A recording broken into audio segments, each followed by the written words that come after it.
सभी बंधुओं को नमस्कार। आशा करता हूं आप सभी खुश और प्रसन्न होंगे। मित्रों, इस क्लास में हम लोग संस्कृत साहित्य ऑप्शन को लेकर के जो एक विद्यार्थी ने मुझे कमेंट किया है उसकी कुछ प्रॉब्लम्स है वो मैं इनसे लिख चुके हैं, 2 बार लिख चुके हैं। अच्छे नंबर भी जैसा जो आया है बताया है उन्होंने। उनकी एक समस्या है और उसी को लेकर के वो कमेंट कर रहे हैं और एक वीडियो लेक्चर बनाने की उन्होंने मांग की थी। इसमें आप लोगों को बहुत ही महत्वपूर्ण अन्य यानी कि नोट्स कैसे आपको तैयार करने हैं सेल्फ से, या फिर कैसा कंटेंट आपको चाहिए, इन संदर्भ की बातें रहेंगी। हालांकि देखते हैं उनका क्वेश्चन क्या है, पहले उसी अनुकूल हम लोग आगे बात करेंगे। इनका क्वेश्चन है, शायद नाम से मैं समझ पा रहा हूँ जहाँ तक कि पूनम जी हैं, और ये कह रहे हैं नमस्ते सर, वन डाउट है, मैं 2 टाइम संस्कृत से मेंस लिख चुकी हूँ, ये 2 बार मेंस लिख चुकी हैं।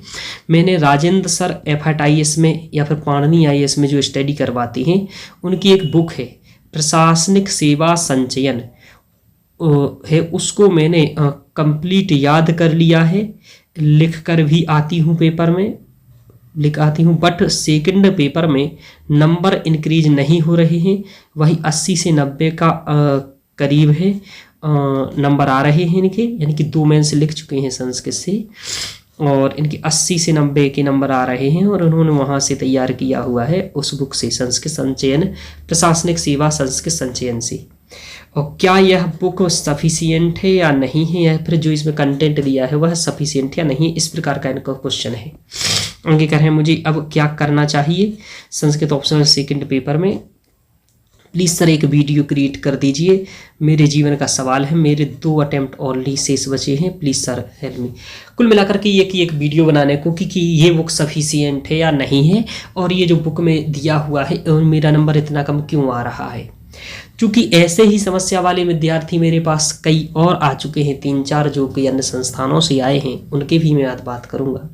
लेकिन उससे पहले मैं इनकी बात को आपको बताऊं कि ये किस बुक की बात कर रहे हैं। बुक देख लीजिए, ये वह बुक है प्रशासनिक सेवा संस्कृत संचयन बुक है।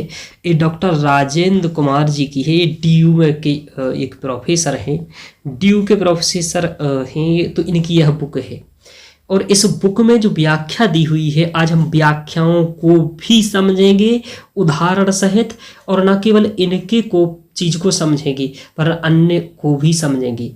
कैसे कोचिंग संस्थानों ने इसकी टोपी उसके सर कर रखी है और उसकी टोपी इसके सर कर रखी है, इस रहस्य को भी समझेंगे यहाँ, और देखेंगे क्या वाकई संस्कृत ऑप्शनल में इतनी बार 70% क्वेश्चन रिपीटेड होते हैं, तो उनके में फिर नंबर क्यों आ रहे हैं। जब रिपीटेड हो रहे हैं तो व्यक्ति तैयार करके क्यों अच्छे से नहीं जा रहा है, इस पर भी थोड़ी सी बात करेंगे। और देखिए अब देखो, मैंने इतना बताया प्रशासनिक सेवा संस्कृत संचयन। अब देखिए ये संस्कृत साहित्य सत्येंद्र शुल्क, ये अजंत IAS का बुक है। देखो इसमें अजंत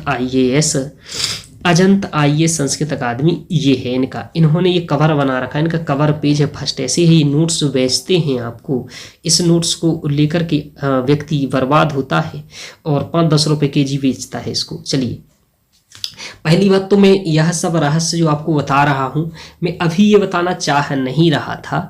मैं सोच रहा था कि रिजल्ट और आ जाए कुछ हमारे विद्यार्थियों का जो मेंस लिख रहे हैं, बट इन विद्यार्थियों के कमेंट के कारण मुझे ये सब बताना पड़ रहा है। और हाँ, कुछ लोग ये समझेंगे कि सर आलोचना खुल कर के कर रहे हैं, तो जी बिल्कुल कर रहा हूँ, क्योंकि जो असत्य है वो असत्य है मेरे लिए, और मेरे लिए सत्य ही धर्म है ना, सत्य ही मेरे लिए धर्म है, और जो झूठ है झूठ है। इसमें कई सारे विद्यार्थियों का अहित हुआ है और मेरे पास आए हुए हैं, इंक्लूड मी, यानी कि मेरा भी अहित हुआ है और इतना समय बर्बाद हुआ है। उसके बाद ही मैंने ये अध्ययन कराना स्टार्ट किया, इसलिए खुल करके मैं एक एक चीज़ आपको बता रहा हूँ कि क्या है रहस्य अंदर। आपने पहले क्या देखा, ये राजेंद्र सर का बुक है। दूसरा क्या देखा, ये इनका बुक है। अभी तो मैंने कवर पेज दिखाया, अब अंदर की बातें देखिएगा। ये हमारे पाणनी IAS का नोट्स है जो बेचा जाता है, ये पाणनी IAS का नोट्स है। ये अजंत IAS का अंदर वाला पेज है जो मैं दिखाना चाह रहा था, अंदर का ये नोट्स है। आगे देखिए, अभी केवल देखते जाइए। ये जो संस्कृत प्रशासनिक सेवा संस्कृत संचयन है उसका ये अंदर का नोट्स है। जिस बुक की ये मैडम जी बात कर रही थी। ठीक है ना, इतना ये नोट्स है। अभी तक आपने क्या देखा कि यह नोट्स कैसे एक है, यानी कि कैसा नोट्स है, किसका क्या है, मैंने 2-3 लोगों को बताया। अब आप कहेंगे सर इन्होंने केवल संस्कृत सेवा संचयन का नाम लिया और फिर और सभी चीज़ों का क्यों बताया है आपने। अब मैं सबसे पहले ये बताता हूँ और यहीं से ध्यान रखिएगा कि इसकी टोपी उसके सर संस्कृत साहित्य वैकल्पिक में कर रखा है और इसका मैं बताता हूँ। देखिए, संस्कृत संचयन किसका बुक है, देखिएगा, प्रशासनिक सेवा संस्कृत संचयन, ये किसकी बुक है, डॉक्टर राजेंद्र कुमार सर की। राजेंद्र सर डीयू के हैं, अजंता आईएएस में बिल्कुल भी नहीं पढ़ाते हैं, अजंता आईएएस में बिल्कुल भी नहीं पढ़ाते हैं। और ये और एफर्ट आईएएस में ये पढ़ाते हैं, जिसकी बात की थी, पाणनी में भी एक पढ़ाते थे। ठीक है ना, ये पढ़ाते हैं।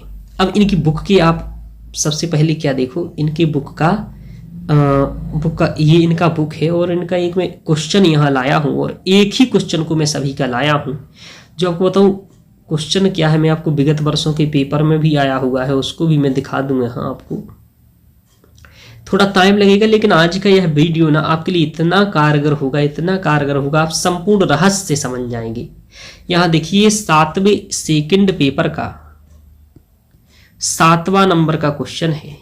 इसमें 3 ग्रंथ लगे हुए हैं, एक तो नीति शतकम, एक मेघदूतम, एक सुकनासोपदेश। इन तीनों से एक एक प्रश्न आने की संभावना रहती है। यहाँ जो मेघदूतम से ये क्वेश्चन आया है, ये वाला क्वेश्चन है, तस्मिन् नद्रौ कतिचद बलाः विप्रयुक्ता सकामी नीत्वा मासान कनकवलय भ्रंशरिक्त प्रकोष्ठः आषाढ़स्य प्रथम दिवसे मेघमाश्लिष्ट शानुम बप्रक्रीड़ा परिणत गज प्रेक्षणीयम ददर्श। इस प्रकार का यह पद्य आया हुआ है और यह 15 अंक का आया हुआ है। ये पेपर जो हम आपको दिखा रहे हैं ये 2014 का है, वर्ष 2014 का है, यूपीएससी का है, यह आया हुआ है। मैंने इसी एक श्लोक को लेकर के तुलना किया हुआ है 3-4 जो भी कोचिंग है ये कैसे व्याख्या लिख रहे हैं नोट्स का।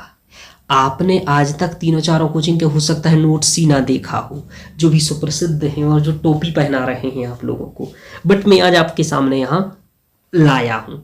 अब देखिए, और इसी पद्य की व्याख्या मैं आपको इसलिए बता रहा हूं कि बहुत पहले आया हुआ है और फिर से 1-2 साल में रिपीटेशन होगा, और रिपीटेशन होगा तो आपको तैयार अच्छे से रखना है कैसे ये लोग लिखे हैं। अब आप कहेंगे सर आप अपनी कोचिंग का भी नोट्स इंक्लूड करके दिखाएंगे। जी हाँ, मैं अपनी कोचिंग का भी इसमें आपको दिखा दूंगा लास्ट में, बट पहले मैं इन लोगों को दिखाऊंगा, उसके बाद मैं अपनी का भी आपको दिखा दूंगा, वो भी पीडीएफ में मैं यहाँ लेकर के आया हूँ।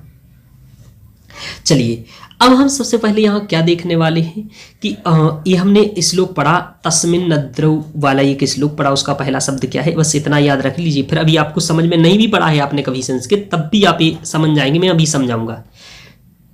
ये श्लोक देखो, तस्मिन् नद्रौ कथिचित् बला विप्रयुक्ता सकामी नीत्वा मासान कनकवलय भ्रंशरिक्त प्रकोष्ठा आषाढ़स्य प्रथम दिवसे मेघमाश्लिष्ट सानुम बप्रक्रीड़ा परिणत गज प्रेक्षणीयम ददर्श। यह मेघदूत का श्लोक है। इसी श्लोक को लेकर के देखते हैं अब, क्योंकि उस विद्यार्थी का प्रश्न क्या था, विद्यार्थी के प्रश्न को ध्यान रखना है कि मैंने ये सब याद कर रखे हैं। उन्होंने क्या याद कर रखा है, उन्होंने यहां से लेकर के 5वां 7वां और 8वां ये तीनों प्रश्न इसी बुक से याद कर रखे हैं, और इसलिए उनका नंबर कितना आ रहा है, 70-80 नंबर आ रहा है। और यदि आप भी ऐसे गलती कर रहे हैं तो बचिए, इस चीज से ध्यान रखना है। चलिए अब देखिए, इस श्लोक के बारे में हम लोग थोड़ा जानेंगे।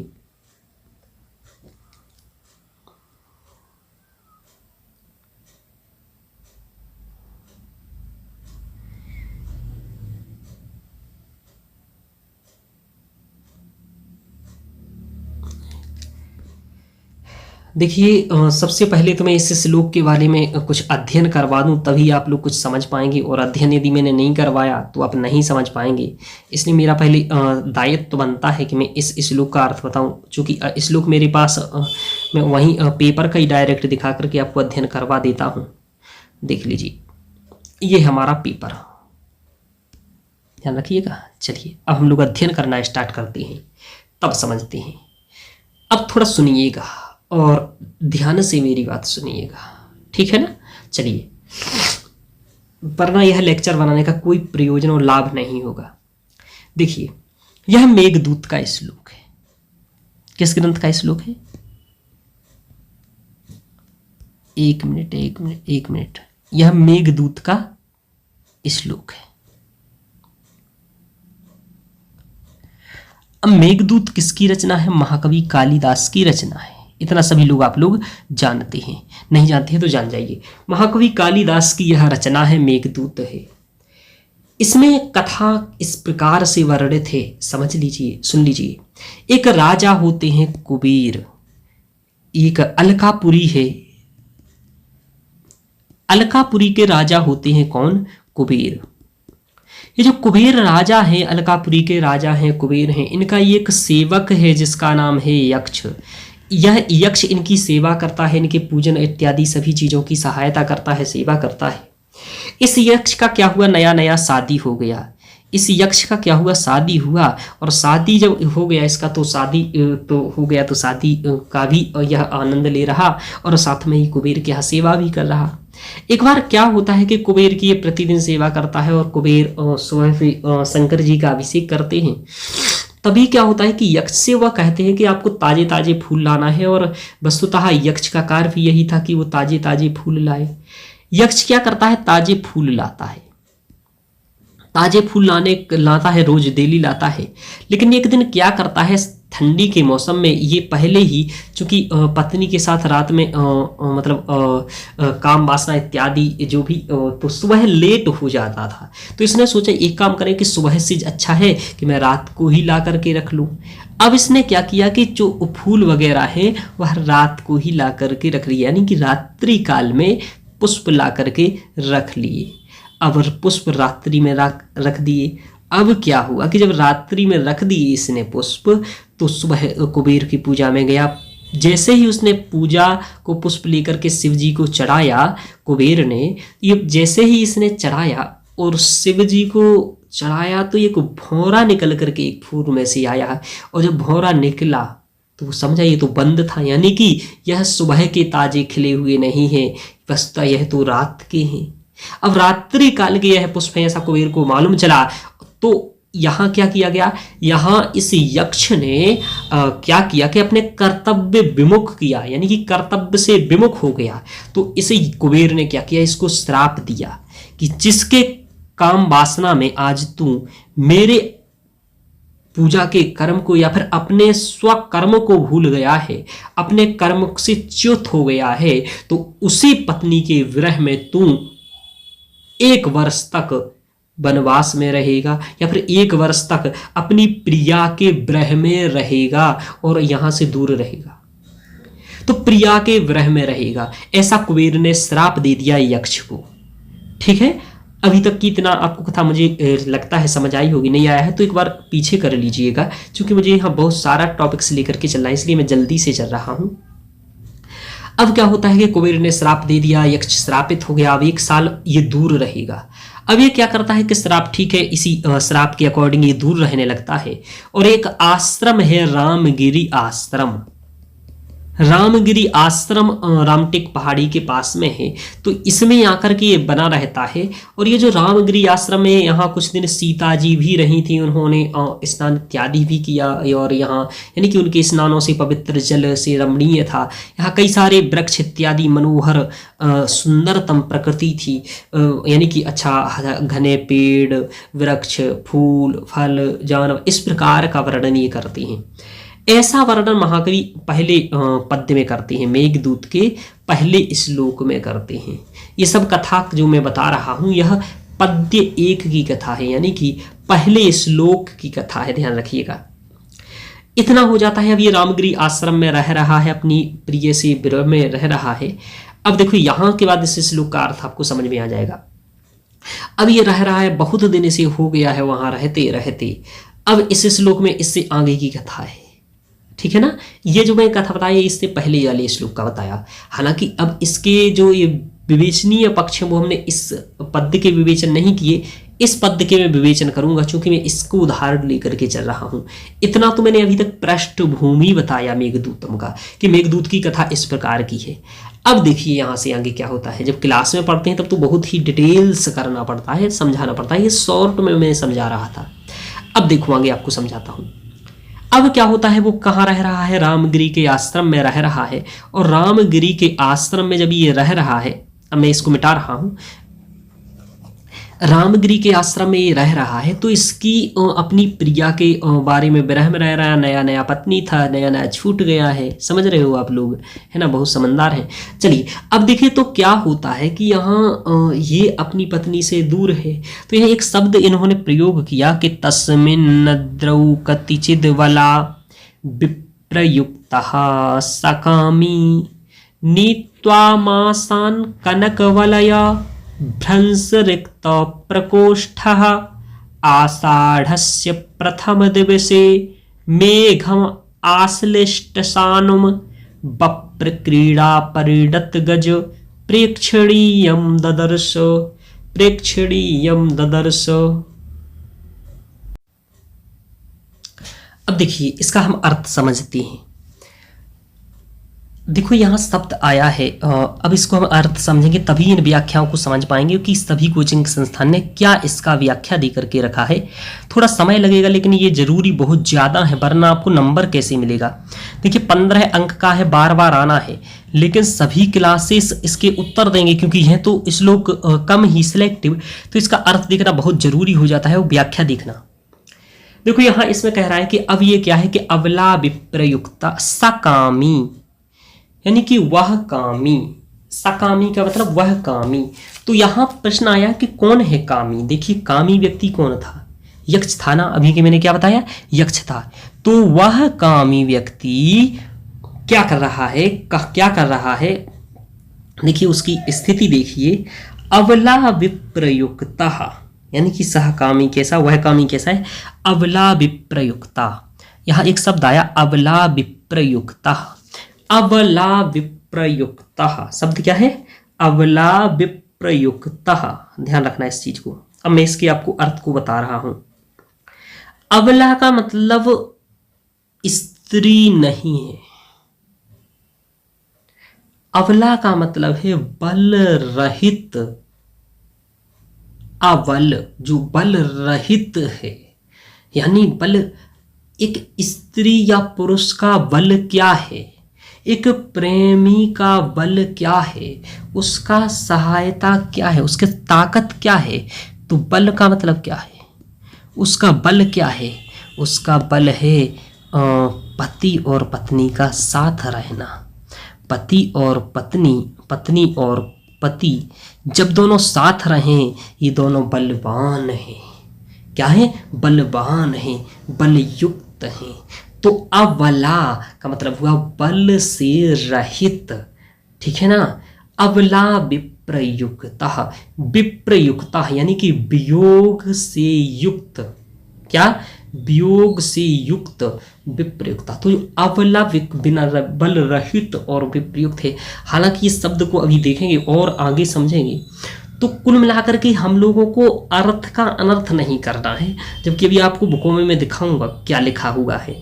तो अवला का मतलब क्या हुआ, बल रहित, यानी वस्तुतः बल। अब ये इसका समर्थन मैं नहीं, महाकवि कालिदास स्वयं अपने पद्य रघुवंश में कहते हैं कि बल वस्तुतः है क्या।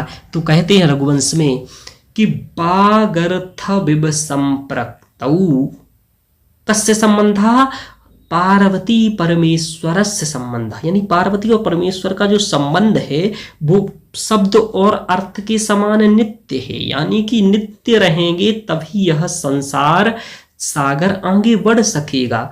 साथ रहने का मतलब क्या हुआ, आप सोचिए, साथ रहने का बाद क्या केवल स्त्री इस जगत का संचालन कर सकती है, बच्चे पैदा कर सकती है? नहीं।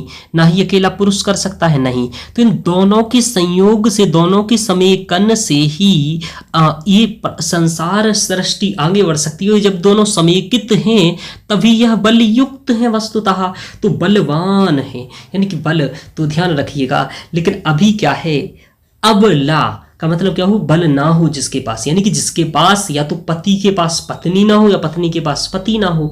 तो अभी क्या हो रहा है कि ये जो यक्ष है ये आश्रम में, रामगिरी आश्रम में आकर के रहने लगा है, तो इसकी जो पत्नी या प्रेमिका है वह इससे दूर है, तो वो निर्बल है या दुर्बल है या अबला है, उसको कहेंगे हम। ध्यान रखो, क्योंकि उसके पास उसका पति नहीं, इसलिए उसका बल उससे दूर चला गया है।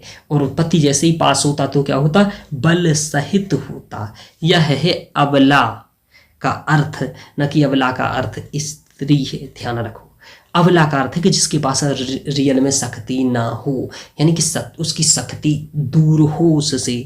ठीक है ना, ध्यान रखिए, ये शब्द हो गया। तो अबला विप्रयुक्तः। अब इस प्रकार आप शब्दों के यदि सही अर्थ को व्याख्यान में नहीं प्रयोग करेंगे और तो वहां दिखा जाएगा। जैसे कि सीता जी थी, सीता राम से दूर थी, कहाँ थी, लंका में थी, उनका बल उनके नहीं साथ में नहीं था, इसलिए कई सारे प्रसंग आए हैं। और आपको मैंने बताया अश्रुपूर्ण सुख मुखादी नाम, इस प्रकार की मैंने बात किया था सुंदरकांड में ऐसा। और मैंने वहां बताया था कई सारी हिरनियों से सीता जी घिरी हुई हैं, तो कैसे दिखाई दे रही हैं, ये सब मैंने आपको कई वहां सीता जी के प्रसंग में वाल्मीकि रामायण के सुंदरकांड में भी अध्ययन करवाए थे। तो वहां सीता का प्रसंग लें आप, वहां आप अभिज्ञान शाकुंतलम में जब कालिदास बात करते हैं, वहां आप देखें तो दुष्यंत और शकुंतला एक दूसरे से दूर रहते हैं, तब वह अबल का एक उदाहरण है। इसी प्रकार और भी आप देखें तो स्वप्न वासव दत्तम में जब देखते हैं, उदयन और स्वप्न वासव दत्ता का देखेंगे, तो इस प्रकार जब हम देखते हैं ये सब क्या है, ये अबलास है। तो सहकामी अबला विप्रयुक्ता, इतना आपने समझा।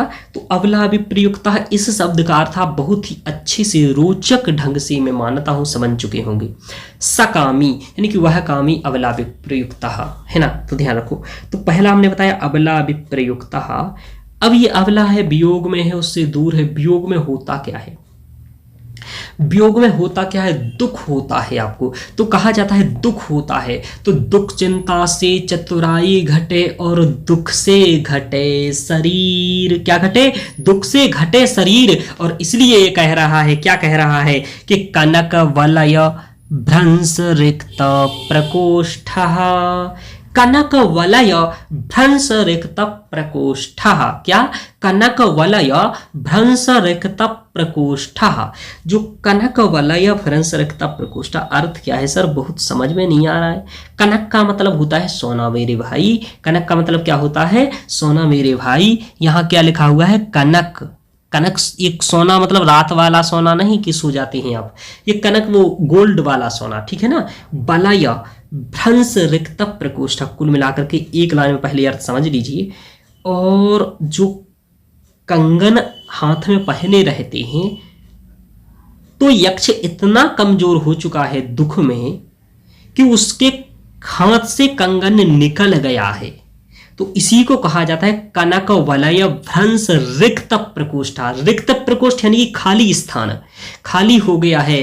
भ्रंश यानी कि वलय जो पहना हुआ था वो, वह उसके कनक वलय जो पहना हुआ था, सोने का कंगन, कनक वलय यानी कि सोने का कंगन रिक्त हो गया है, निकल गया है, इतना कमजोर हो गया है। इसलिए कहा था कि चिंता से चितराई भली और दुख से घटे शरीर, दुख से शरीर घटता है। और यहाँ वे कई दिख रहा है कि इसका शरीर घट गया है, दुख में है। और कहा जाता है विरह आग तन में लगी, जलन लगे सब गात, और नाड़ी छुवत वैद्य के पड़े फबूला हाथ।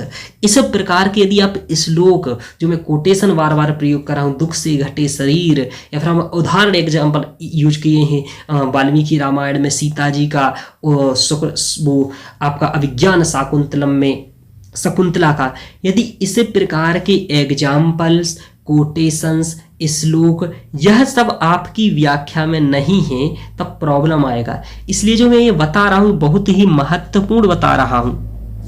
तो दुख से घटे शरीर बसता, यहाँ दुख से शरीर घट रहा है, शरीर घट रहा है। तो इसका क्या हो गया, उस अबला वह सहकामी, वह जो कामी यक्ष है वह अबला विप्रयुक्ता है, यानी कि अपनी पत्नी के विरह से दूर है, और इस कारण उसके दुख के कारण कनक वलय उसके हाथ से कंगन निकल गया है ना। अब देखो आगे क्या कहता है, तो अबला विप्रयुक्तः कनक वलय भ्रंसरिक्तः प्रकोष्ठः सह कामी, वह कामी तस्मिन् अद्रौ, तस्मिन् अद्रौ, देखो यहां लिखा है तस्मिन् अद्रौ, क्या लिखा है, तस्मिन् अद्रौ, तस्मिन् अद्रौ, तस्मिन् यानी कि कस्मिन, तस्मिन यानी कि उस पर, तो यानी कि कस्मिन यानी कि किस पर, अद्रौ यानी कि पर्वत, तो कस्मिन अद्रौ, तस्मिन अद्रौ कह रहा उस पर्वत पर। तो क्वेश्चन करेंगे हम कि कस्मिन अद्रौ किस पर्वत पर, तो कह रहे उसी पर्वत पर जिस पर वो रह रहा है, तो रामगिरी पर्वत पर। उसने क्या किया, जो कामी पुरुष है, जो कामी अपनी प्रिय से विरह से दूर है, अबल है, और जिसके हाथ से कंगन निकल गया है, उसने उस रामगिरी पर्वत पर, तस्मिन अद्रौ यानी कि रामगिरी पर्वत पर, कतिचित मासान नीत्वा, कतिचित मासान नीत्वा, कतिचित का मतलब होता है कुछ, कतिचित का मतलब क्या हुआ, कुछ माह बिताकर, मासान कुछ महीनों को, है ना, रामान, ध्यान रखिएगा, रामम रामयु सॉरी रामः रामो, अच्छा रामः रामौ रामः रामम रामौ रामान, द्वितीय द्विवचन का शब्द है ये, मासान कुछ मासों को, नीत्वा यानी कि बिता करके, तो कुछ मासों को बिता करके, यानी कि उस कामी यक्ष ने जो कि अपनी प्रिय से के विरह से दूर है, और दुख के कारण जिसके हाथ से सोने का कंगन गिर चुका है, उसने कुछ माह उस रामगिरी पर्वत पर बिताने के बाद, क्या क्या बाद में क्या, अब वो पढ़ना है कि क्या, समझ रहे हो ना, कुछ माह बिता करके क्या हुआ, तो अब आगे बता रहे हैं क्या हुआ, जानना चाहेंगे क्या हुआ, तो आगे सुनिए। कुछ दिन बाद क्या हुआ कि आषाढ़स्य प्रथम दिवसे, आषाढ़ महीने के प्रथम दिन में, उसने आषाढ़स्य प्रथम दिवसे, आषाढ़ महीने के पहले दिन में, ददर्श देखा, भाई उसने आषाढ़ महीने के प्रथम दिन में देखा, क्या देखा भाई, क्या देखा आषाढ़ मास के पहले दिन में, अब आपको बताते हैं, उसने एक मेघ को देखा, किसको देखा भाई, मेघ को देखा, और वो मेघ को क्या देखा, तो मेघ को जब देखा उसने क्या देखा, मेघ देखा, तो मेघ कर क्या रहा था, कहाँ देखा, तो पर्वत पर देखा, पर्वत की चोटी पर, किसे देखा, मेघ को देखा, किसको देखा भाई मेरे, मेघ को देखा, ध्यान रखिएगा एक बात, किसको देखा, मेघ को देखा। अच्छा क्या करते देखा, तो कह रहा है मेघम आश्लिष्ट सानुम बप्र क्रीड़ा परिणत गज प्रेक्षणीयम, कह रहे हैं हाँ अपने कैसा देखा, आश्लिष्ट सानुम, इसने दो शब्द प्रयोग किए, आश्लिष्ट सानुम और दूसरा किया बप्र क्रीड़ा परिणत गज प्रेक्षणीयम ददर्श। तो यहाँ आया कि आश्लिष्ट, आश्लिष्ट का मतलब होता हुआ चिपका हुआ, लिपटा हुआ, जिसे आप गले मिलते हैं जब अपना परम मित्र आ जाता है। प्रिय मित्रों, मेरे शब्द कभी आपको एकदम ऐसे लगेंगे कि जब मैं एकदम बच्चों जैसी बात कर रहा हूँ, बट एक टीचर का यही दायित्व तो होता है कि वो सरल से सरल करके समझाए, वरना कठिन तो यूनिवर्सिटी के टीचर भी पढ़ाते हैं और वो विद्वान हैं, मैं तो अल्प मूर्ख हूँ, है ना। तो ये समझ रहे होंगे आपके, मैं इसलिए ये शब्द प्रयोग कर रहा हूँ, बाकी मैं असाहित्यिक शब्द भी प्रयोग करता हूँ और अभी भी करूँगा। तो ध्यान रखिएगा कि आश्लिष्ट का मतलब चिपका हुआ, लिपटा हुआ, है ना, यानी कि संश्लिष्ट, आश्लिष्ट, जुड़ा हुआ, संपृक्त, सन्निहित, इस प्रकार का लिपटा हुआ देखा, यानी कि पर्वत की चोटी से मेघ को लिपटा हुआ देखा। तो मेघम आश्लिष्ट सानुम का मतलब क्या हुआ, अरे पर्वत की चोटी से एकदम टक्कर दे रहा, लिपटा हुआ है, ऐसा देखा, ठीक है ना। सानुम का मतलब पर्वत को है, ध्यान रखना।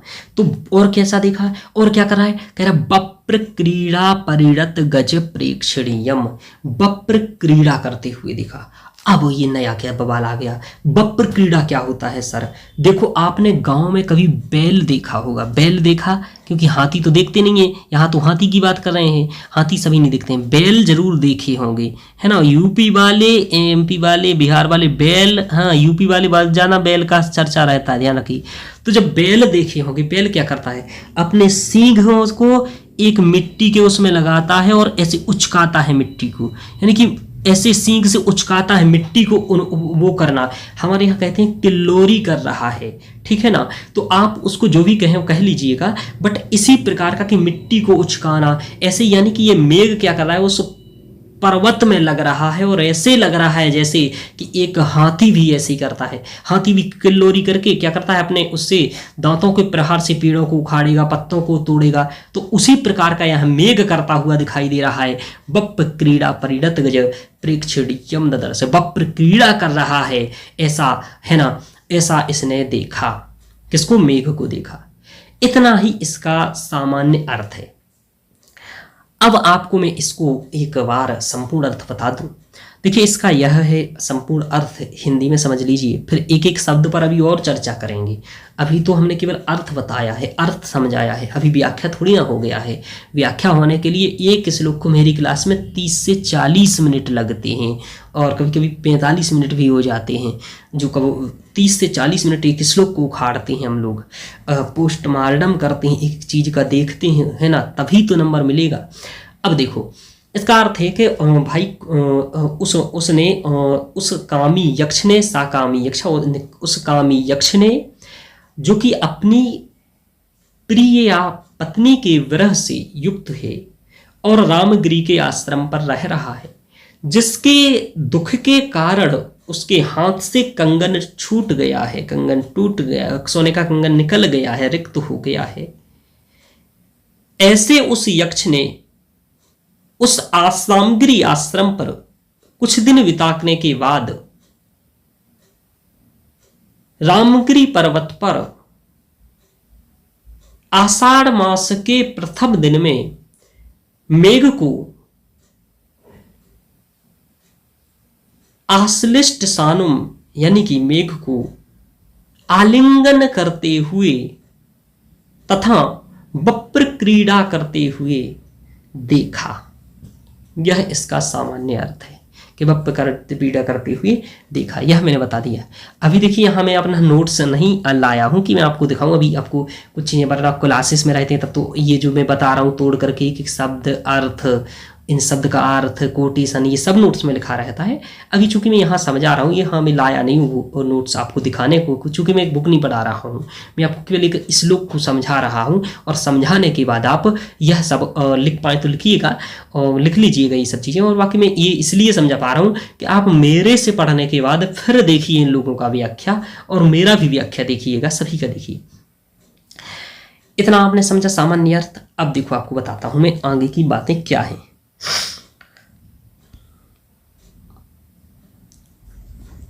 आपने पहले, मैंने यहाँ आपको ये बताया कि अबला शब्द का क्या है, अबला के बारे में मैंने बहुत डिटेल्स में समझा चुका था, उसके बारे में नहीं समझाऊंगा। यहाँ मैंने दूसरा आपको बताया कि अबला विप्रयुक्ता के बाद मैंने एक शब्द का एक्सप्लेन यहाँ किया आप लोगों के समक्ष, और वो शब्द ये रहा, वो शब्द ये था आपका, एक मिनट, कि कनक वलय भिंसरकता, यानी कि दुख से घटे शरीर वाली बात मैंने बताया कि दुख से यहाँ बेचारे का शरीर घट रहा है, ये दुख की बात किया, और शरीर घट रहा है, और शरीर घटने का सबसे बड़ा कारण आप देख रहे हैं। मैंने एक और बताया कि बिरह आग तन में लगी, जरन लगी सब गात, नारी छुवत वैद्य को पड़े फपूला हाथ, यानी कि हाथ भाई बहुत बिरह आग बहुत ही खतरनाक होती है, और प्रेम ना तुल्यम बंधनम नास्ति लोके, इस लोक में ही प्रेम के समान कोई बंधन नहीं है। प्रेमम इस प्रेम है ना, प्रेम ना हृदयानि बंधनाति, प्रेम से ही हृदय बंधते हैं। यदि आज हम कोई लोग जुड़े रहते हैं तो लोगों के पास स्नेह प्रगाढ़ होते हैं, मित्रता बनती है, तो वो प्रेम के कारण ही होती है। भावनात्मक संबंध बनाने की जो बात है, और या फिर आप किसी से रिलेशनशिप बनते हैं, वह प्रेम के कारण ही बनते हैं। आज यदि आपके माता पिता आपको पैसे दे रहे हैं तो यह इसी के कारण ही हो रहे हैं। आज भारत यदि अपने पड़ोसी देशों के लिए ज़रूरत पड़ने पर पानी, बिजली या किसी भी प्रकार की वैक्सीन से लेकर के कोविड में कई प्रकार की सहायता कर रहा है। यह सब प्रेम के कारण ही कर रहा है ना। तो प्रेम ही वह है जो सब कुछ है ना। प्रेम बहुत ही महत्वपूर्ण चीज़ है। प्रेम के बिना कुछ भी मतलब संभव इस प्रकार की चीज़ें नहीं हैं। तो प्रेम जीवन में अत्यंत महत्वपूर्ण है। सुख प्राप्त करने के मार्ग में भी प्रेम ही एक माध्यम है, और इसलिए प्रेम पर बहुत सारी चीज़ें रहती हैं और प्रेम ही प्रेम चल रहा है। लब लब लब जहाँ देख रहे हो वही सब तो है। तो ध्यान रखिएगा। तो जब इससे जब व्यक्ति का प्रेम जाता है तो मान लो उसका सब कुछ छूट जाता है, और इसी के बारे में यहाँ कर रहे हैं। और उस प्रेमी की जो विरह वेदनाएं हैं, विरह भावनाएं हैं, कभी उसको चित्र काव्य स्वरूप में यहाँ काव्य स्वरूपी पटल पर मानो हूबहू ही संस्थापित कर दे रहे हैं, हूबहू ही संरूपित कर दे रहे हैं। तो कवि यहाँ सीधे उसकी भावनाओं को दिखा रहे हैं, और कैसे बेचारा दुख में पतला हो गया है उसकी बात यहाँ कर रहे हैं। कोई भी हो, सीता की स्थिति देखो तो शिव सुंदरकांड में सीता की दुर्दशा का वर्णन आता है कि कैसे कई लोग घेरे हुए हैं और सीता पतली हो जाती हैं। राम को ही देखो विरह में क्या क्या करते रहते हैं, और यहाँ भी इन्होंने क्या किया, चेतन और अचेतन और उस मेघ को देखा। अभी इस मेघ से भी ये संदेश भिजवा देंगे, और मेघ से संदेश भिजवाएं, जबकि मेघ एक अचेतन प्राणी है। मेघ थोड़ी ना संदेश ले जाएगा, चेतन प्राणी। लेकिन क्या बताएं, प्रेम होता ही ऐसा है कि स्नेहस्य प्रकृति रहो विवेक शून्य। स्नेह की प्रकृति ही विवेक शून्यता की हो जाती है, बुद्धि काम करना बंद कर देती है। ध्यान रखिए, है ना। फिर वहां हम नहीं कर पाते हैं कि क्या क्या है, चेतन अचेतन क्या है, कोई फतरक है ना। स्नेहस्य प्रकृति रहो विवेक शून्य। और एक और यह है कि कालिदास भी अभी इसी में मेघदूतम में और एक और कहेंगे कि भाई की बहुत जो अच्छे चेतन और कामारता है प्रकृति ही कपड़ास चेतना चेतनेसु। जो काम की प्रकृति होती है वह चेतन और अचेतन के विषय में विभेद नहीं कर पाती, क्या सही है क्या गलत है, क्या चेत सही है क्या गलत है। इसलिए किसी को भी मेघ को दूत बना करके भेज दिया। ये वाला हो गया, हमने देखा। तो कनकवलय का व्याख्या देख लिया, भैंसरक्षता प्रकोष्ठा का व्याख्या देखा, अबला विप्रयुक्ता का व्याख्या देखा हम लोगों ने। अब देखो यहाँ मेघ को दूत बनाने की बात आया यहाँ। तो मेघ को दूत बनाने की हमने यहाँ बात को देखा कि मेघ को दूत कैसे, अचेतन प्राणी को मेघ ने बता दिया। चूंकि अचेतन और अचेतन में एक प्रेमी समझ ही नहीं पाता है। आप लोग दिन भर चैटिंग करते रहते हैं, समझ आता है कि कितना कर लिए हैं, वीडियो कॉल कर जाते हैं, पता चलता है क्या कितना कर लिए हैं, समय बर्बाद कर रहे हैं। बच्चे कई अपनी 3-4 साल एज बर्बाद कर रहे हैं इन चीज़ों में, समझ पा रहे हैं नहीं, क्योंकि कामारता ही पकड़ी कृपणास चेतना चेतनेसु। क्या है कामार, सही प्रकार के अंधे बताए गए हैं शास्त्रों में। ध्यान रखिएगा, कई प्रकार के अंधों की चर्चा की गई शास्त्रों में। और जिसमें से जैसे कि आप बताइए कि सर अंधा कौन कौन, तो आपको बताएं धर्मांध, जो धर्म में अंधा रहता है। और इसके अलावा आपको बताऊं कामांध, काम में अंधा रहता है, ठीक है ना। जन्मांध, कोई जन्म से अंधा रहता है। कौन है जन्म से अंधा, कई लोग देखे हैं आपने, कामांध। कोई मदोन्मत्त रहता है, कोई इस प्रकार की। तो कहा गया है न पश्यति चा जन्मांधा कामंधो नैव पश्यति मदोन्मत्ताः न पश्यन्ति हयार्थी दोषम न पश्यति। तो इस प्रकार के कई सारे श्लोकों की बात आती है संस्कृत साहित्य में, जो कि अब यह श्लोक सभी तो यहाँ नोट्स में नहीं लिखे हुए हैं, मतलब यहाँ नहीं बता सकता मैं, ये तो क्लासेस में ही लिखवाते हैं। तो इस प्रकार के मेघ को ये बनाया।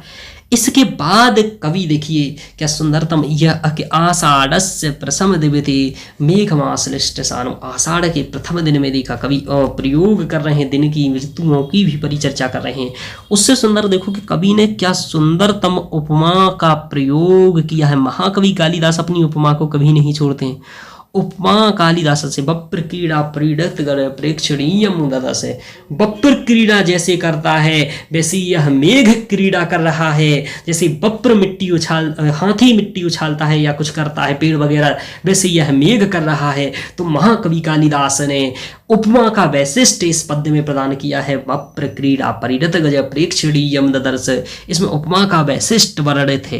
क्या है? उपमा का वैशिष्ट वर्णित है कवि का, और जिसके लिए तो संसार में वो प्रेम फेमस ही है। उपमा कालिदासस्य भारवेह अर्थ गौरवम दंडिनः पद लालित्यम माघी संधि त्रियोगुणाः। तो वैशिष्ट के रूप में आप देखते हैं उपमा का वर्णन है। अब न केवल कवि ने यहाँ वैशिष्ट उपमा का दिया, अपितु यहाँ आप कवि के एक चीज को और देखेंगे कि ये प्रकृति वर्णन के बाह्य प्रकृति सौम्यता को प्रदर्शित कर रहे हैं, कि बाह्य को तो कर ही रहे हैं, बाह्य प्रकृति वर्णन इनका मनोरम इतना बन गया है कि पाठकों को यह उपमा के उपादानों के कारण इन्होंने बेहतरीन ये बता देते हैं, समझा देते हैं। बाह्य प्रकृति को उपमा के माध्यम से इन्होंने बता दिया, यानी कि प्रकृति और उपमा का संयोजन कर दिया। यह न केवल शिव पार्वती का संयोजन करके ही दिखाते हैं, अपितु रियल में भी शब्द और अर्थ प्रकृति सौम्य और प्रकृति के सौम्य वर्णन भी करते हैं।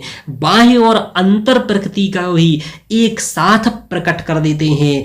महाकवि ने यहाँ ब्रह्म में पीड़ित यक्ष की आंतरिक प्रकृति का भी क्या सुंदरतम चित्रण कर दिया है, और वही बाह्य प्रकृति का भी कितना सुंदरतम चित्रण किया है। यानी कि उभयात्मक दृष्टि से महाकवि ने यहाँ प्रकृति का जो सुंदर निरूपण किया है, वाह, है ना, मतलब प्रशंसनीय है, सर्वथा अभिनंदन करने योग्य, बहुत ही अच्छा है। और यही कालिदास का जो यह वर्णन है, तभी तो कह दिया जाता है कि कालिदास हो कवि श्रेष्ठ, कवियों में कालिदास ही श्रेष्ठ हैं। और इस मेघदूत की प्रशंसा के कारण तो कहा जाता है कि मेघदूत के इसी बाह्य और आंतरिक प्रकृति के सुंदरतम वर्णन के कारण और इनके सुंदरतम अलंकार नियोजन के कारण, सुंदरतम ब्रही भावनाओं को प्रदर्शित करने के कारण और सुंदरतम अभिकर्तव्य चिति की बात करने के कारण, और एक महाकवि न केवल इतना कहे जाते हैं, एक महान समस्या का जो कि कामांध है, उन कामांध को समझाने के लिए कि भाई कामांध नहीं रहना है आपको, उस चीज को भी यहाँ इंगित करके एक जगतीय शिक्षा दी जाते हैं, लोकोपकारी शिक्षा प्रदान करते हैं, जिससे कि हम लोग सुधर सकें, समझ सकें कि कामांध नहीं होना है हम लोगों को, और कामांध के चक्कर में अपना जीवन बर्बाद नहीं करना है। ध्यान रखिएगा, अध्ययन करना है, साध्य की प्राप्ति करना है। तो महाकवि न केवल काव्य लिखते हैं, न केवल वह अलंकार का नियोजन करते हैं, उपमा के वैशिष्ट को बताते हैं, अपितु लोक कारी संदेश को भी प्रदान करते हैं। और इसलिए इन्हीं सभी वैशिष्टताओं के कारण कवियों को, समीक्षकों को कहना ही पड़ता है कि मेघे माघे गतम वयः, कि मेघ को और माघ को पढ़ लो तो जीवन बीत जाए, यानी कि मेघदूत के वैशिष्ट को देख करके ही ऐसे कहना पड़ता है। तो यह है, तो यह मेघे माघे गतम वयः की बात है। तो इस प्रकार की बातें यहाँ करनी होती हैं और यह व्याख्या में लिखना होता है। अब जो मैंने इतने देर में बताया, यदि आप इसका नोट्स बनाए तो ये नोट्स 400 शब्द का हो जाएगा, 300-400 शब्द हो जाएगा और बेहतरीन कंटेंट गुणवत्तापूर्ण हो जाएगा। यदि इसी प्रकार आप तैयार करते हैं और लिखते हैं तो नंबर आएंगे। अब देखते हैं हम इन लोगों की व्याख्या क्या है। अब आपको समझ में आएगा कि व्याख्या क्या है और कैसे करनी है। इसका अर्थ समझ गए होंगे, जो नहीं समझा होगा वो तो कभी नहीं समझेगा मेरी बात, और वो तभी समझेगा जब बच्चे सिलेक्ट होंगे मेरे, और हो जाएंगे, चिंता मत करिए, मैंने वर्क किया है, हो रहे हैं, बहुत अच्छे से लिख रहे हैं इस बार। चलिए, अब मैं मानता हूं इस प्रकार आप समझ गए होंगे। इसी प्रकार ये निष्कर्ष लिखना है, मैंने आपको पूरा इसका व्याख्या करके बताया, इसी प्रकार का व्याख्या करना होता है, ध्यान रखो। अब देखो मैं आपको सुनाता हूं। अब देखिए यहां ये 15 अंक का आया, इसका मतलब इसका व्याख्या लिखना है आपको लगभग 250 शब्द में। 20 अंक का आए तो 300, यानी कि आपको 250 से 300 शब्द पे किस शब्द की व्याख्या आपको अपने पास बेहतरीन अच्छी क्वालिटी वाली बना करके रखनी है। कितने की रखनी है? 250 से लेकर के 300 के बीच की, कितना? 250 से 320 शब्द के बीच की व्याख्या आपको ध्यान रखनी है, ध्यान रखना है इस बात को। अब देखो, अब इतना हम लोगों ने पढ़ दिया, अब हम देखते हैं इनके नोट्सों को इन्होंने क्या कर रखा है।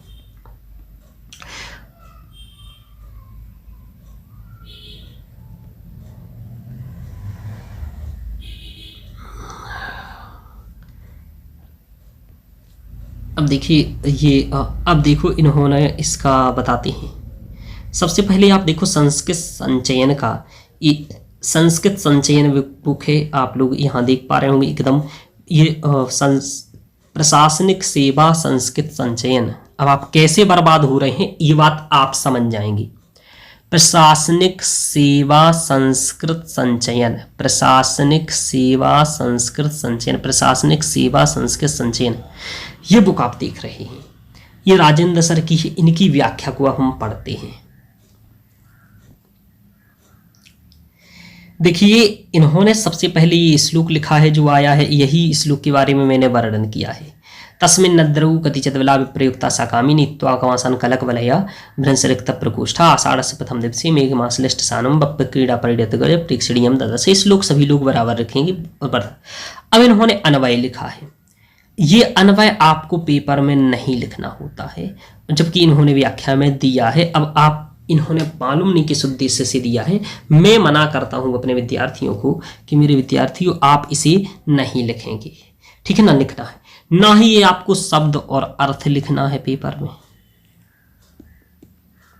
ये भी नहीं लिखने हैं, समझना बात। इसके बाद ना ही आपको ये लिखना है, इतना नहीं लिखना है। अब ना ही आपको ऐसा प्रसंग डार करके लिखना है, ये इन्होंने व्याख्या कर रखी है, इतना व्याख्या कर रखी है। अब इस व्याख्या को एक बार पढ़िए आप, और मैंने जितने उदाहरण दिए या कैसा समझाया या कैसे श्लोक बताए उनको देखिए आप एक बार। इन्होंने क्या लिख रखा है अब देखिए एक बार देखना इसको। अपनी प्रिया से व्यक्त यक्ष की दशा दयनीय हो गई है। कुछ महीने उस रामगिरी के पर्वत पर जैसे तैसे व्यतीत किया, जिसके कारण उसकी शारीरिक स्थिति भी प्रतिकूल हो गई है। उसकी कलाई इतनी पतली हो गई है कि उस पर सोने का कंगन अब नहीं टिक रहा है। भाषा देख रहे हैं, जिसके कारण उसकी कलाई सूनी है। आषाढ़ के प्रथम दिन में मदमस्त हाथी के समान उमड़ते बादल को देखने पर यक्ष को ऐसा प्रतीत होता है कि मानो वह अपनी शक्ति से इस पर्वत की चोटी को ही उखाड़ कर फेंक देगा। अब ये उखाड़ करके फेंक देगा, ये तो मैंने नहीं पढ़ा था आज तक, इनकी बुक से पढ़ लिया है। आषाढ़ के प्रथम दिन में मदमस्त हाथी की उमड़ते बादल को देखने पर यक्ष को ऐसा प्रतीत होता है कि मानो वह अपनी शक्ति से इस पर्वत को उखाड़ करके फेंक देगा। ये उखाड़ करके फेंकने की बात, ये आप दादागिरी कर रहे हो या उत्तर लिख रहे हो, मुझे ये बताइए। ऐसा स्पष्ट कहाँ कहा उसने? उसने तो ये कहा बक्क पप्र क्रीड़ा परिणत गज प्रेक्षणीयम ददर्श। बप्प क्रीड़ा करते हुए उसने ऐसा देखा। ये कहां लिखा है उखाड़ करके फेंक देगा? यहां इस पद से यह आशय प्रकट होता है कि आहार के अतिरिक्त यदि मानसिक परितोष ना हो तो मनुष्य की शारीरिक स्थिति परिपुष्ट नहीं हो सकती। अच्छा, ये बात दिख रहा है इन्हें, और यही यक्ष के साथ हो रहा है। दूसरी बात यह है कि मैं मदमस्त हाथी मिट्टी के टीले को उड़ाता है, ऐसे आप सिलेबस को उड़ा देते हैं, उड़ाता है। ठीक उसी प्रकार बादल की घनघोर घटा कामी पुरुष के हृदय में मद को उन्मत्त कर देती है। यहाँ भी यक्ष कामी है और प्रिया से वियुक्त भी है। अतः बादल की बप्प क्रीड़ा से उसका हृदय विदीर्ण होने लगा है। वह अपनी जीवन रक्षा के लिए चिंतित हो गया है। कवि का आशय है कि यह दोहरी विपत्ति में फंस गया है, क्योंकि कामी व्यक्ति के उत्साह को मेघ बढ़ाता है, किंतु यहाँ यक्ष के जीवन को नष्ट करने वाला बन गया है। कवि का अभिप्राय है कि परिस्थिति और अवस्था के कारण जीवन देने वाली वस्तु भी जीवन लेने वाली बन जाती है। ये इनके कवि का आशय समझे हैं। ये व्याख्या लिखनी है आपको, मतलब लिखवाते हैं। साहित्यिक टिप्पणी लिखते हैं, पेपर में लिखा नहीं जाता है, लेकिन ये लिखवाते हैं तो आप लोगों को बर्बाद करते हैं। यहाँ लुप्तोत्तम अंगलंकार और मंदाक्रांत अलंकार है। लिखने के भी तरीके होते हैं, ये सब चीजें लिखवाते भी हैं। कहीं कहीं यदि कोई चीज वैशिष्ट के रूप में आ रही हो तब मैं भी अलंकारों का प्रयोग करवाता हूँ नोट्स में, लेकिन वैशिष्ट के स्वरूप में जब वो नहीं है, सामान्य चीज है, तो हर जगह अलंकार ही अलंकार भरे पड़े हैं। प्रत्येक श्लोक में कोई अलंकार, कोई छंद, कोई समास होगा, तो हर चीज बताने को चाहोगे? नहीं, वैशिष्ट बताना है। कोई वैशिष्ट क्या है? व्यावर्तकाः विशेषाः, जो शेष में ना हो वो विशेष है, तो वो बताना है। जैसे विशेष पदार्थ की परिकल्पना कणाद ऋषि के संदर्भ में हम वहां देखते हैं, वो बताते हैं क्या होता है विशेष, तो उसके बारे में अब व्याकरण टिप्पणी लिखा हुआ है। देखिए अगला विप्रयुक्त का, ये सब पेपर में नहीं लिखना होता है। अब ये मूल भाव बता रहे हैं, लास्ट में इनका मूल भाव आया, वहां से वो नीचे तक क्यों पढ़ रहा था फिर, जब मूल भाव आपको यहीं बताना था ऐसा लिख करके। कवि के यहाँ यक्ष की दोहरी विपत्ति की ओर संकेत कर रहा है, अर्थात परिस्थिति यदि प्रतिकूल हो जाती है तो वस्तु आनंद देने वाली होती है, वह कष्ट को बढ़ाती है। यक्ष के साथ भी यही हो रहा है, कहा भी गया है।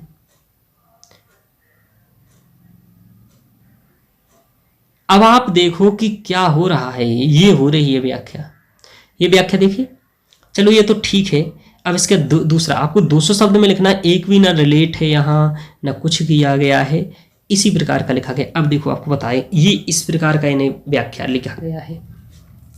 इंटरलिंकिंग ना ही एक अभिज्ञान शाकुंतलम से रिलेट किया, वाल्मीकि रामायण में सीता की दुर्दशा से नहीं किया, उदयन और वासव दत्ता की कथा से इन्होंने नहीं जोड़ा। यहाँ आप किसी भी साहित्यिक ग्रंथों से इंटरलिंकिंग का यहाँ दो कौड़ी की बात हो नहीं रही है। नंबर कहाँ से आएगा? उल्टा सीधा अर्थ बता रहे हैं, उखाड़ करके फेंक देगा। क्या फेंक देगा उखाड़ करके? भाई तुम्हें कैसे लग गया बिना देखे उखाड़ करके फेंक देगा? प्रकृति वर्णन की आप बात नहीं किए हो। प्रकृति वर्णन जो साहित्यिक वैशिष्ट कवि क्या अंतर मानवीय भावनाओं को बताए हैं कि क्या उसकी भावना, उस पर क्या वेदना बीत रही है, आप समानुभूति की बात वहां नहीं कर पा रहे हो, आप उखाड़ करके फेंकने की बात कर रहे हो। ये व्याख्या जो रटेगा ना, उसका सदैव 80 नंबर ही आएगा, चिंता मत करो, ज्यादा आने वाला नहीं। उसके लिए मेहनत करनी पड़ेगी। अब देखो, अब ये तो ठीक ही था, यहां तक तो ठीक था। इन्हीं महाशय का यही महाशय पाणिनि में पढ़ाते हैं, यही एफर्ट में पढ़ाते हैं। अब यही सब वो बच्चे व्याख्या लिख रहे हैं, बार बार आएगा तो पेपर भी बार बार 70-80 नंबर आपका आएगा यदि इस प्रकार की व्याख्या लिखोगे तो। अब ये तो यहां तक ठीक था, लेकिन इससे आगे क्या हुआ कि यही व्याख्या इन्होंने कहा, पढ़ा आपने, व्याख्या पढ़ लिया होगा। अब देखो सेम आप यही व्याख्या में पढ़ाता हूं अजंता आईएएस का। अजंत आईएएस संस्कृत एकेडमी, इनको ऐसा करके ऐसा लिख देना चाहिए, Ajant IAS book copy paste academy. क्या रखना चाहिए नाम? Ajant IAS book copy paste IAS academy. कैसे देख लीजिए, ये महाशय तो बहुत ही महान है निकले हैं, और इन महाशय ने क्या किया है कि इन्होंने इनकी बुक का ही फोटोकॉपी करके चिपका दिया है। किसकी बुक का? इन्हीं का, जो अभी आपका देखा राजेंद्र सर की बुक का। देखो इन्होंने क्या कर रखा है, वही सब चीजें लिखी होंगी। प्रस्तुत पद, आप अपनी प्रिया से वियुक्त कामी दयनीय दशा हो गई है, महीने रामगिरी के पर्वत पर रह रहा है, जैसे तैसे व्यतीत कर रहा है। यहीं भी उखाड़ फेंक करने की बात पक्का लिखा होगा, जिसके कारण कलाई सुनी हो गई है, अषाढ़ में उखाड़ करके फेंक देगा। देख रहे बिल्कुल एक एक अक्षर उखाड़ करके फेंक देगा भी नहीं बदला है इन्होंने। यह प्रतीत होता है कि पद्य में ये सब हो रहा है, ऐसा अतिरिक्त शारीरिक परिपुष्टि जरूरी नहीं हो सकती। एक शब्द भी इन्होंने नहीं किया, सेम वही, मतलब उसी का फोटो कॉपी करा दिया है। ये श्लोक, अन्वय, शब्दार्थ, प्रसंग, आशय, साहित्यिक टिप्पणी, व्याकरण टिप्पणी, और लास्ट तक आप देखो उन्होंने लास्ट का शब्द भी वो श्लोक जो दिया है इन्होंने लिखा है एक, वो भी चेंज नहीं किया है। ये है इनकी दर्श अजंता आईएएस। तो अजंता आईएएस की स्थिति तो आप देख ही रहे हैं। इसके 5 रुपए किलो नोट्स मिल रहे हैं टेलीग्राम इधर उधर, ले लीजिए, खरीदना हो जिसको। पैसा बर्बाद मत करिए इस प्रकार की बुक खरीदने में, और ना ही इसी प्रकार की कोचिंग ज्वाइन करने में। इससे अच्छा या तो खुद तैयार करिए या छोड़ दीजिए संस्कृत, या फिर कहीं कोचिंग ढंग से करिए। तो ये अजंता आईएएस का इस प्रकार का है। तो जहाँ तक उनका नाम क्या था, पूनम जी, देखिए ये जो आपने गलती याद किया है, आपका अटेम्प्ट बर्बाद हुआ है। ये दोनों व्याख्या आप देख रहे हैं। इसके बाद इन्हें सबसे अच्छा थोड़ा सा देखो, ये जो एक नोट्स अपलोड है, हालांकि अब इसमें क्या है, शब्दावली कम है, अब इसकी व्याख्या थोड़ी सी ठीक है हालांकि उसकी अपेक्षा, लेकिन वही सब इसमें भी लिखा हुआ है। ये पाणिनि का व्याख्या है, देख लीजिए। रामगिरी पर्वत पर सापवासात 1 वर्ष का समय बिता कर रहे प्रियावृह से दग्ध यक्ष की मनोदशा एवं शारीरिक स्थिति का वर्णन प्रतीकों के माध्यम से करते हुए कवि कहते हैं, रामगिरी पर्वत पर प्रिया के वियोग से दुर्बल होने के कारण स्वर्ण कंगन के गिरने से कलाई कामी यक्ष ने कुछ समय बिताकर आषाढ़ महीने के पर्वत की चोटी से सटे हुए बप कीड़ा करने वाले हाथी के समान दर्शनीय मेघ को देखा। सामान्यतः कोई भी अपनी प्रियतमा के विरह वेदना इत्यादि दुर्बलता को प्राप्त कर लेता है। इन्हीं स्पष्ट करते हुए कालिदास आशा है प्रियतमा के बिछड़ने के कारण यक्ष अपनी शारीरिक स्थिति दुर्बल हो गया है। स्वर्ण कंगन उसके गिर पड़ा है, फलता उसकी कलाई कोई नहीं। यहाँ एक तरफ तो अंतः प्रकृति का ही अतिग्राही एवं मर्म स्पर्शी वर्णन है, तो दूसरी तरफ वह प्रकृति का मनोहारी वर्णन। ठीक है, इन्होंने एक बात लिखा, केवल उपर्युक्त भावों से वस्तुतः विरह वेदना उत्कंठित करते मरमरी वेदना का प्रस्फुटन हो रहा है, जिससे प्रेम की विह्वलता विषाक्तता और सुंदर मंजुल हो रही है। हाँ, इस प्रकार का आप ये लिखेंगे तो इसमें से आपको 15 में से मुश्किल से 6 नंबर 7 नंबर मिल जाएंगे। उससे उस वाले में 15 में से केवल मिलेंगे 3-4 नंबर, जबकि लाया जा सकता है 15 में से 12 से 13 नंबर। ठीक है, ये स्थिति है इन क्लासों की। अब इनका क्या है, शब्द ही लिखना कितना शब्द है, 250। ये 250 शब्द ही नहीं होंगे पूरे, ये 150 शब्द नहीं है, ये 150 शब्द है। अब कंटेंट ही पर्याप्त नहीं मिलेगा तो होगा क्या। इंटरलिंकिंग एक भी नहीं किया गया है अन्य साहित्य के ग्रंथों से। आधुनिक चीजों को बिल्कुल भी नहीं जोड़ा गया है। आधुनिक चीजें बता सकते थे भाई कि प्रेम से के कारण ही हम आज मतलब प्रेम से के कारण क्या क्या हो रहा है, आज भी बता सकते थे। आज भी हमारी युवा आबादी इसी प्रेम लव मैरिज की लव इसके समय अंध हो गई है, कामांध है एकदम, उसके बारे में बता सकते थे। इन सब चीजों के बारे में वर्णन यहाँ नहीं है। ये है तो मैंने बता दिया आपको, सभी आईएएस नाप दिए हैं। देख लीजिए पाणिनि आईएएस है, ये इनका नोट्स देख लीजिए आप। ये अजंता आईएएस, ये तो फोटो कॉपी क्रिएटेड आईएएस, मतलब ऐसा कुछ नाम रख लें तो अच्छा रहेगा, वरना 2-4 साल बाद तो ये रखेंगे ही। ये ध्यान रखिएगा, अजंता आईएएस इस प्रकार का है, शायद बंद हो गया है अजंत। और इन सर का तो देख ही रहे हैं आप, तो सर का व्याख्या का लेवल क्या है। तो इस प्रकार की व्याख्याएं हैं, इसलिए ध्यान रखिए, कॉपी पेस्ट करके रखे हैं ये लोग। और आगे अब देखिए, अब आया कि सर सबकी बारी हो गया। इससे पहले एक विद्यार्थी का आप कमेंट पढ़िए, ये कोई विवेक जी हैं और इनका मैं कमेंट आपको पढ़ाता हूँ, ध्यान रखिएगा। अच्छा, पहले मैं अपनी ही व्याख्या दिखा दूँ व्याख्या के क्रम में, फिर आपको ये सब के बारे में बताऊँगा। चलिए, ये मेरे एक विद्यार्थी ने ये उत्तर इसलिए कि चूंकि एक विद्यार्थी ने मुझे कल ही एक उत्तर लिख करके चेक कराया, तो चूंकि देखिए मैंने जो बातें यहाँ सभी बताई हैं वो तो इसमें नहीं मिलेंगी, श्लोक वगैरह इतने ज़्यादा प्रयोग नहीं है। हाँ, लेकिन जो मेरे स्टूडेंट का भेजा हुआ उत्तर देख लीजिए आप, तो भी मैं इस स्टूडेंट को 15 में से 10 से 11 अंक 10 से 12 के बीच अंक मिल जाएंगे। इस व्याख्या को 10 अंक के करीब 10-11 अंक मिल जाएंगे, और यदि थोड़ा और ठीक ठाक करके तो 12-13 अंक तक और हो सकता है। इसमें थोड़ा जो सुधार कमी है वो सुधार करके 12-13 अंक हो जाएंगे। और अभी देखिए अब उत्तर क्या होता है, उसको देख लीजिए, आप लोगों को देखने मिलेगा आज। प्रस्तुत पद्य महाकवि कालिदास द्वारा विरचित गीति काव्य मेघदूत के पूर्व मेघ से उद्धृत है। इसे खंड काव्य भी कहते हैं, जहां अंतरात्मा के एक पटल का वर्णन मिलता है। खंड काव्यम भवेत काव्य से एक देशानुसारणी सारियत। देखिए इंट्रो कोटेशन। आचार्य विश्वनाथ मेघदूत एक विप्लंब सिंगारिक खंड काव्य है, जहां रामगिरी आश्रम पर एक विरही यक्ष अलका नगरी में स्थित अपनी प्रियतमा को अपना कुशल संदेश प्रेरित करने को मेघ को दूत बनाता है। मेघदूत में मानो ऐसा प्रतीत होता है जैसे कालिदास ने पूर्णतः वाल्मीकि रामायण का अनुसरण करते हुए हनुमान के समान मेघ को दूत बनाया। तो मेघ को दूत बनाया, और पूर्णतः की कहा मैंने, इनको गलत है ये शब्द, संभवतः शब्द का प्रयोग करना था, और यही इस उत्तर की ये गलती है, मैंने बताया भी था, तो ध्यान रखिए ये गलत है, इसका ये गलत ये उत्तर का ध्यान रखिए। तथा सीता की विरह दशा को प्रतिबिंबित करते हुए यक्ष के प्रेम की विह्वलता उद्घाटित की है। सीता की विरह वेदना को प्रतिबिंबित करते हुए यक्ष की विरह को बताया, जैसे सीता विरह दशा में थी वैसे यहाँ देखो क्या इंटरलिंकिंग रामायण से ये होता है इंटर। उस पर्वत पर दिशा प्रिया के वियोग से दुर्बल और सूनी कलाई वाले कामी यक्ष ने स्वर के कंगन गिरने से कुछ महीने बीतने पर आषाढ़ मास के प्रथम दिवस में बप्पे कीड़ा में तिरछा दंत प्रहार करते हुए हाथी के समान एक मेघ को देखा। हमने तो नहीं लिखा होगा आड़ फेंका इन लोगों ने, देखा। अब देखो, अब ये उनके शब्दों को एक्सप्लेन कर रहे हैं जो पद्य में विशिष्ट हैं और इन्हीं के नंबर मिलती है और यही सब नहीं। यहाँ कालिदास यक्ष की विरह दशा एवं शारीरिक स्थिति को चिन्हित करते हैं कि अबला विप्रयुक्ता कैसे हो सकता है, और यह आज की समस्या को भी दूर करने को है। हालांकि ये बात इन्होंने नहीं लिखा है सूत्र में, तो इन्हीं सब चीज़ों को और ऐड करना होता है जो कि नोट्स में मेरे ऐड रहते हैं। वाल्मीकि ने भी अशोक वाटिका में सीता की दुर्बलता के संदर्भ में अनेक विशेषणों का प्रयोग किया और वहां सीता की स्थिति इसी प्रकार बताई जैसी अबला विप्रयुक्ता के समय यहां बताया है।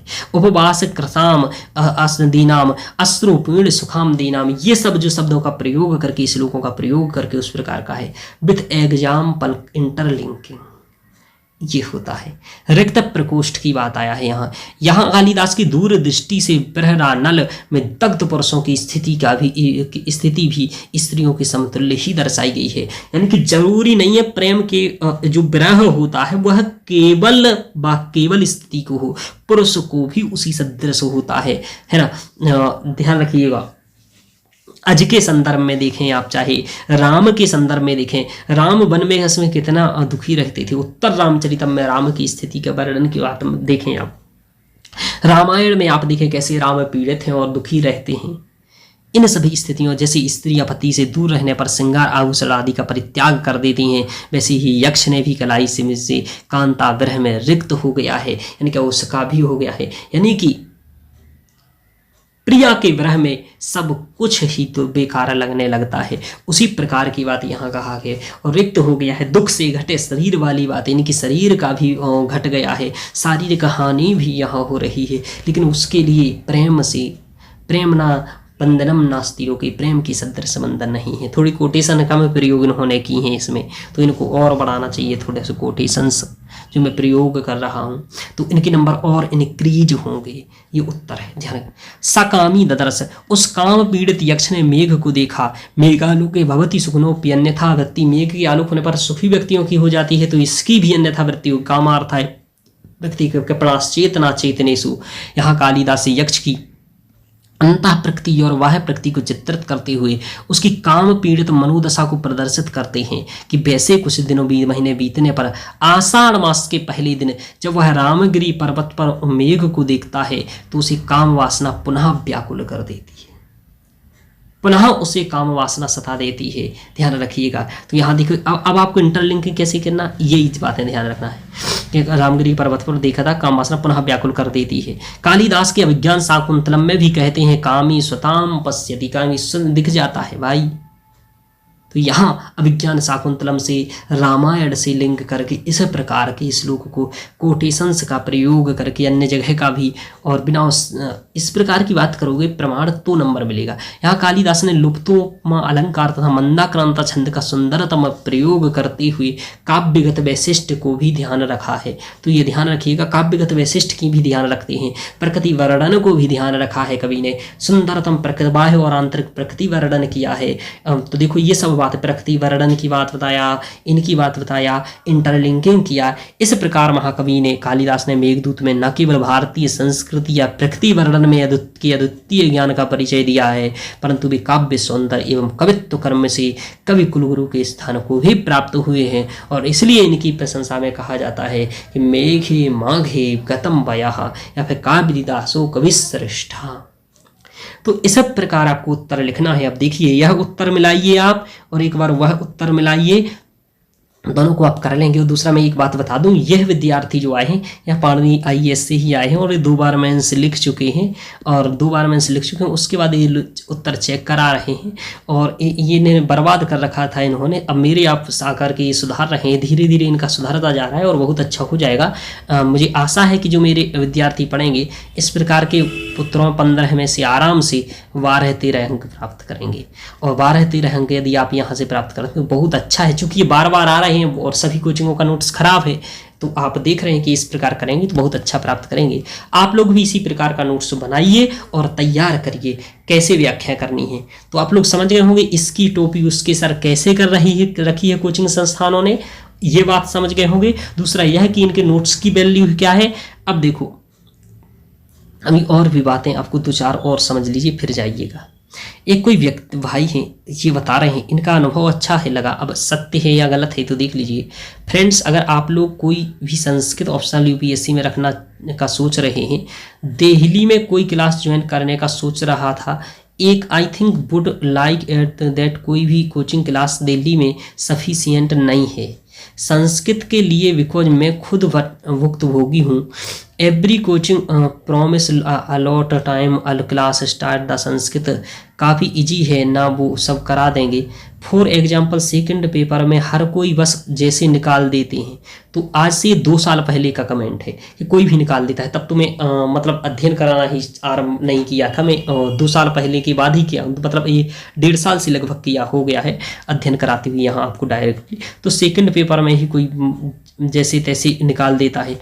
लास्टली आपको खुद ही करना होता है। I got 233, 278, 309 marks in UPSC, ये कर चुका है इतना 309 तक भाई जो भी है इन यूपीएससी में सभी का नोट्स देखा। बट जब मेरे 309 आए तो इन्होंने क्या किया कि अपना बुक्स रीड किया और फिर उससे नोट्स बनाया। जैसे कि मैंने क्या किया कि 1, 4, 5, 6 बुक भगा करके उनको रीड किया, उनसे कुछ चीज़ों को समझा और कई सारी व्याख्याओं को समझा, और उससे ज़्यादा है कि खुद मैंने पढ़ करके करंट रिलेट किया है अपने में और करंट की चीज़ों को जोड़ा है। और वही बात ये भाई भी कह रहा है, देखिए कि मैंने सजेस्ट करूंगा कि जो भी क्लास हो बट अपनी पकड़ अच्छे से बनाइएगा, और ज़रूरी है आप कोचिंग करके के बाद भी यूपीएससी की डिमांड को समझने की कोशिश करें। और यही मैंने समझा है सबसे ज़्यादा, ये बहुत ज़रूरी है। ये कोचिंग वाले ये इसीलिए नहीं आता है चूंकि इन्हें जीएस का नॉलेज नहीं है, समझेंगे डिमांड कैसे, आपकी ध्यान रखो ना। ये लोग यूपीएससी पढ़ तो रहे नहीं है, जैसे कि मैं अध्ययन करवा रहा हूँ, पढ़ रहा हूँ, इन्हें हर चीज़ करंट से जोड़ना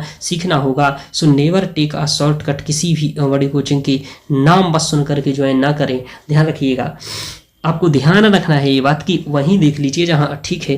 तो इस प्रकार का जो नए विद्यार्थी हैं ऐसा मत फंसिएगा, इस प्रकार की अच्छे से व्याख्या को समझ लीजिएगा। यदि मेरा आपको ठीक लगता है और आपके पास समर्थ है तो मेरा ज्वाइन कर सकते हैं, वरना सेल्फ करिए, और सेल्फ नहीं कर सकते हैं तो कोई अन्य वैकल्पिक ले लीजिए। हाँ, यदि लेकिन आप कर सकते हैं मेरा, और तो मैं आपके साथ देख लीजिए, परीक्षण करके पता कर लीजिए, यदि ठीक लगेगा तो कर सकते हैं। ओके, चलिए, मैं कुछ नहीं कहूँगा बाकी अपने बारे में। चलिए, तो ये सब चीज़ें हैं, आप ध्यान रख सकते हैं, और यही मैंने आपको बताना चाहा। और ये मैं समझता हूँ कि आपको अपन का उत्तर मिल गया होगा पूनम जी की कि ये बुक बिल्कुल भी सफिशियंट नहीं है। आप ऐसे करेंगे तो इतना ही नंबर आएगा, या तो आप बुक्स मंगा करके वैल्यू एडिशन करिए, या फिर अच्छा कंटेंट बनाएंगे तभी आप कर पाएंगे। और प्लीज़ मित्रों, आप लोग सब्सक्राइबर करें चैनल को, और जो भी आपकी इस प्रकार की समस्या है आप मुझसे पूछें। ओके, हम आपको ऐसे ही मिलते रहेंगे, ऐसे ही समस्याओं का समाधान करते रहेंगे। ओके, धन्यवाद। सभी लोग खुश रहें, आनंद रहें। ओके।